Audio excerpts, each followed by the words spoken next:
catch names talking about Cemetery Larry. He in the cemetery. Okay. Cemetery Larry. I like that. Cemetery. I had his raise. I got his raise right in the pocket. Now I got to give it to somebody else. Now I got to give everything he worked for. I got to give it to somebody else because the person he went with, he did. He got nothing. Damn. He in the grave. He next to you. Gilbert Arenas recently appeared on Carmelo Anthony's 7 p.m. in Brooklyn podcast, where he opened up about what was happening behind the scenes with Underdog. During the conversation, Gilbert also addressed the tension between himself and Rashad McCants, giving his perspective on how everything ultimately unfolded. We all know Gilbert has a reputation for believing he's the smartest person in the room, and he's never been shy about saying that he usually stays one step ahead of everyone else. This time was no different. Gilbert spoke openly about the situation and didn't hold back when explaining how he viewed everything that happened. So, if you're new to the channel, make sure you hit that subscribe button, turn on notifications, and stay locked in. Now, let's jump straight into the video. I don't want to, not address the elephant in the room anymore. You know what I'm saying? There Getting you you go. off of sports media, probation. You know what I'm saying? Get to the joint. Get my teeth. What happened with Underdog, man? What happened with Gilbert Arenas? What's going on, man? We gotta know. I gotta put my journalism hat on, man. I gotta get the scoop. What is? I wasn't. What on, happened to I the wasn't show? on probation. Okay. And Okay. it was just like court was happening. I just walked out. I gotta take this shit. You was a house arrest. No, they tried to put. I just walked out. Okay. Right? You know what I mean? Like when you already know the result, I just walk out. Man, I already talked to the judge. Okay. He said nothing was gonna happen, man. I ain't gotta listen to this shit. Right? You know what I mean? I already paid my money, so I ain't gotta listen to none of this up in here. Right? So what happened was this. When that case happened, Okay. right? When the case happened, we got a new dude that was responsible for what was going on. And it was basically my contract was coming up. Yeah. So it was basically, we're gonna negotiate you, we're gonna negotiate while you on the floor. Yeah. Right? So it was basically it seemed like just a takeover. Oh, yeah. So we started off number one basketball show, right? Live show on the internet. We go from 4 days, thinking we're about to get 5 days, go to 2 days. Right? So it was basically this big standoff. So it's like, all right, this is how y'all want to play? And it was like, yeah, you this is part of negotiation. And I was like, you don't want to negotiate with a dude like me. I'm an athlete. This is what I do. Gilbert Arenas isn't just talking when he says he understands how to negotiate contracts. One of the clearest examples came when he signed a 6-year, $111 million deal after dealing with a serious knee injury. During that season, Gilbert played in just 13 games, yet the contract remained fully guaranteed even after his time with the team eventually came to an end. That's a major reason why Gilbert often says he understands the business side of basketball better than most people. According to Gilbert, that same experience also helped him negotiate his deal with Underdog in a way that allowed him to retain the rights to the Gil's Arena name. Whether you agree with everything Gilbert says or not, his track record helps explain why he carries so much confidence whenever the conversation turns to contracts, negotiations, and the business side of the game. This type of back and forth. So I thought we was family. If you're gonna let the dude come in, I know how this is gonna end. He's not smart enough in this tactical realm to go against me. Because if they fire me, I Still get all gotta my pay you. Gil's Arena rights. Because once we're done, I get my Gil's Arena rights, and I didn't want to wait till June 31st. Right, so I wanted you to do in May. And then because once May came and you did it, y'all are fired. Yeah, all y'all fired the day after. You 'Cause I took went to the- them earlier? Who? Did you go to them earlier and say that you was ready to be done? Underdog? No. See, this was an Underdog. Oh, This was that dude. that they bought in. The dude, like the dude that just came in. So because he wanted to negotiate, I negotiated the way I negotiate. Who you negotiating with it? I go straight to them. Hey, listen, when I end, I have the rights to Gil's Arena. So what you want to do? Well, we're gonna go with you. All right, bet. And I said, hey, just keep negotiating with him. I need to see who he really is. My enemy. I want to see who the cast This is nigga's when they crazy. think I'm out. My enemy's enemy. Yeah, so I is just my sat back. I friend. just sat back with all the raises in my pocket, just sitting there.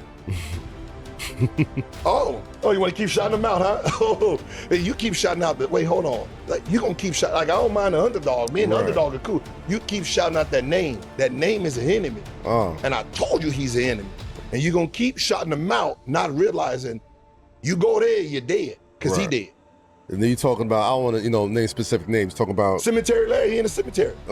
Cemetery Larry, I like that. Cemetery. I had his raise. I got his raise right in the pocket. Now I got to give it to somebody else. Now I got to give everything he worked for. I got to give it to somebody else because the person he went with, he dead. He got nothing. Damn. He in the grave. He next to you. Y'all both buried the same place. I knew I would like you, nigga. Man, I told y'all McCants was a snake. Now I see why he felt like he could do whatever he wanted to on the show. He thought he had an ally, but he basically was being used as a pawn. And he is the type of dude that always try to blame others for his downfall, but I don't know who he gonna blame for this happening to him, because in every situation, he always showing the world what type of dude he really is. To me, he's just a person that cannot be trusted. How you go against a dude who put you in the game and gave you the alley-oop? That just ain't how the game's supposed to go, bro. That's the main reason I don't fool with a lot of people to this day. You never know what somebody gonna do until you give them the opportunity to do it. Damn, this is good. Petty as hell. But think about it. If everybody think you out, right? You really got to see who they are. Right? They're telling me, oh yeah, if you don't want to negotiate, don't come to work. I wasn't planning to come to work anyway, goddammit. I'm building a new studio back at the crib. Okay. Now August, the plan to bring Gil's Arena back independently. I know you spoke about that. Is that still a go? See, it was going to be August because I wanted to jump them. Right. Because they was going to come back like September, October. So I wanted to start in when they was on vacation to take the time slot from them. Okay. Because they're not going to want to compete. Now they fired.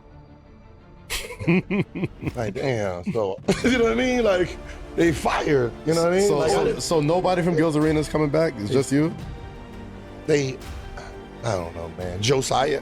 Okay. Shout out Josiah. Josiah, you know what I mean? You know what I mean? That's my guy. I ain't know that nigga was that tall, bro. Yeah, he used to play at UCLA. I mean, I knew that. Yeah. I ain't know he was that. I ain't know that though. Big fella, man. So you gotta remember, I had the contract since January, bro. Right. And I was recruiting. Right.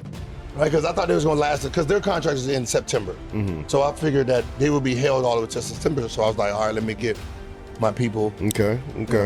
I saved some of the staff members that got fired from the new dude. Right. But the actual rotating cast, like everybody's gone. Kenyon. Yeah, they all got fired. Nick, Rashad. Shit. Okay. Definitely Rashad. Okay. Parted ways or got fired? That's different. They got fired. Right, I just stayed home, hoping I would get fired. So they had to stop the show that day. Oh, they got fired from the company. Yeah, not from. Yeah, not from Gil himself. I'm trying to clear that up. No. I didn't fire. They left me. And then they got fired. Then they got fired from the company. Yeah. So you're not gonna, when your girl cheat on you. Yeah. Right. Oh, and then what? Yeah. When your girl cheat on you, and you be like, damn. And she go with the other dude. And then the other dude got a wife. And then, oh, I'm sorry, baby. You know what I mean? They just stuck with the egg on their face. You know what I mean? That's what that is. I ain't fucking with you, Gil. I ain't fucking with you, Jay. Nah, man, they, you know what I mean? I know they still had to do their job, but like I wanted to see where the loyalty was. Looking back, it almost feels like Gilbert may have played a role in how the entire situation unfolded when production reportedly had to leave his basement. Now that the show appears to be heading right back to that same location, it definitely raises some questions. At the time, many people assumed the basement was no longer an option, but based on everything that has happened since, it's possible that the situation was part of a much bigger strategy. And if that was the plan, it was a pretty smart move. What makes the situation even more surprising is how Underdog reportedly handled the negotiations. It seems like they expected Gilbert to eventually back down, but that clearly didn't happen. Maybe they believed they had the leverage, but the outcome suggests they may have underestimated just how important Gilbert was to the success of the show. Instead of finding common ground, the situation appears to have damaged a product that had already built a loyal audience. Because it's difficult to imagine Gil's Arena being exactly the same without the person who created it and became its biggest attraction. That's a major reason so many fans tuned in to begin with. Some viewers also questioned whether bringing in Skip Bayless would be enough to fill that void. Skip is obviously one of the most recognizable names in sports media, but many fans feel like they've already heard his style and opinions for years. So bringing him in alone was never guaranteed to recreate the chemistry that made the original show so popular. Based on Gilbert's comments, it also sounds like he's prepared to move forward with a different group. From what he shared, Nick Young and Josiah Johnson appeared to still be part of his plans, while much of the previous cast may not be returning.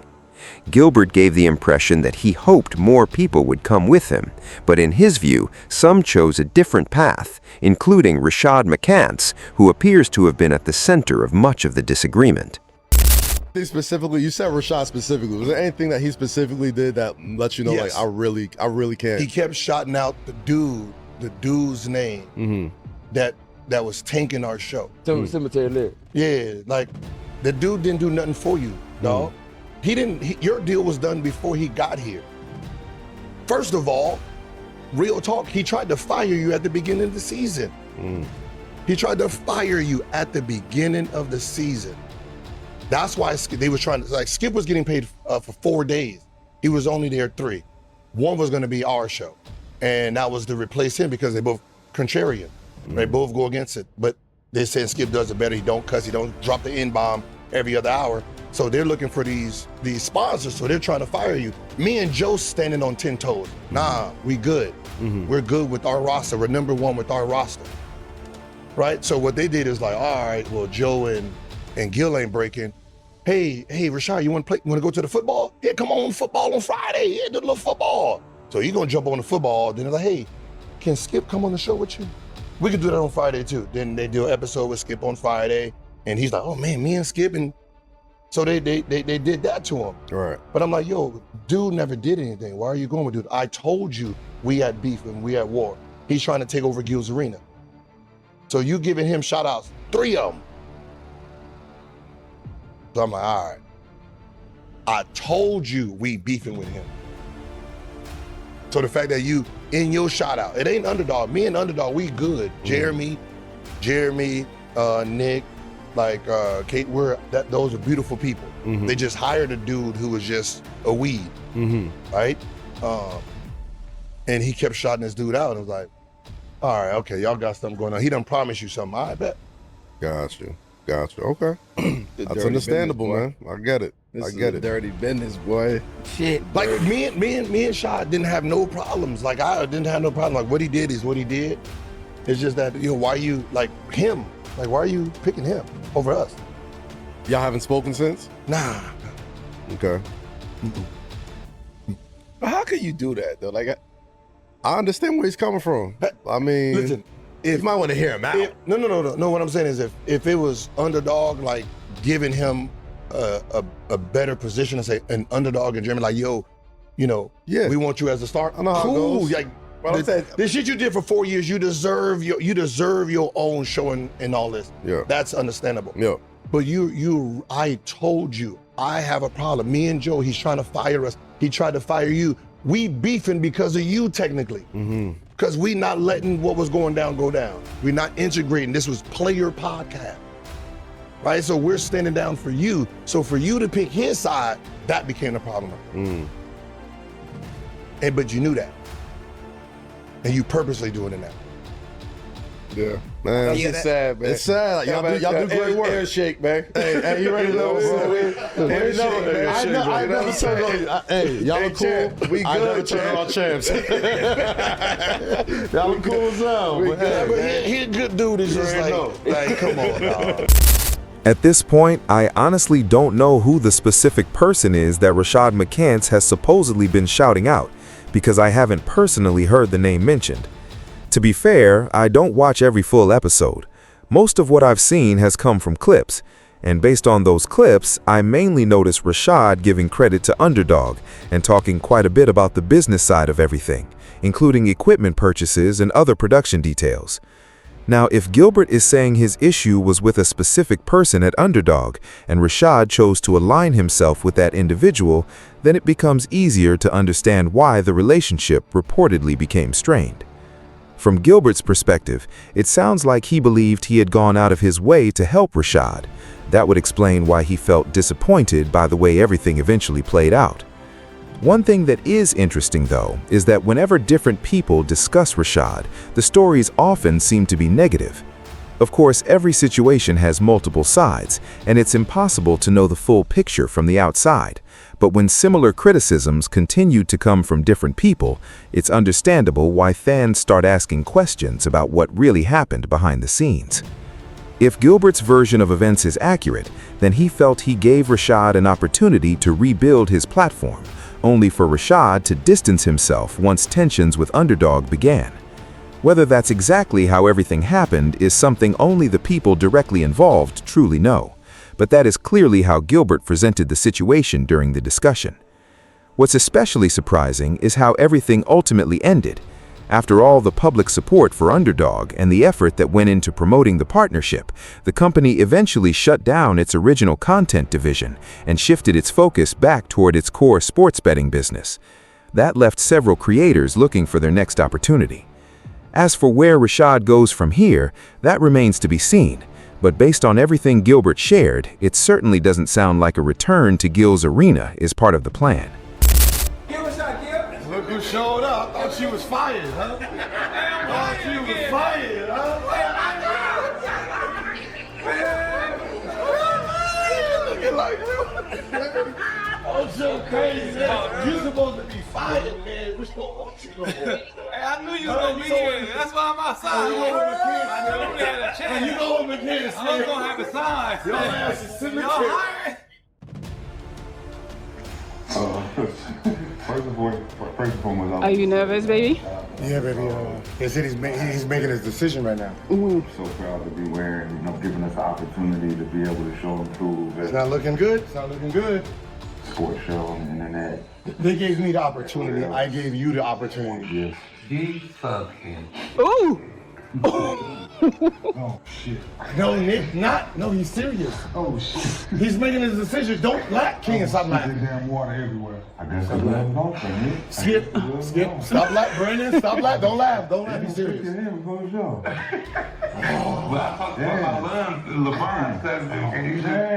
Okay. It's a Glaze Wednesday.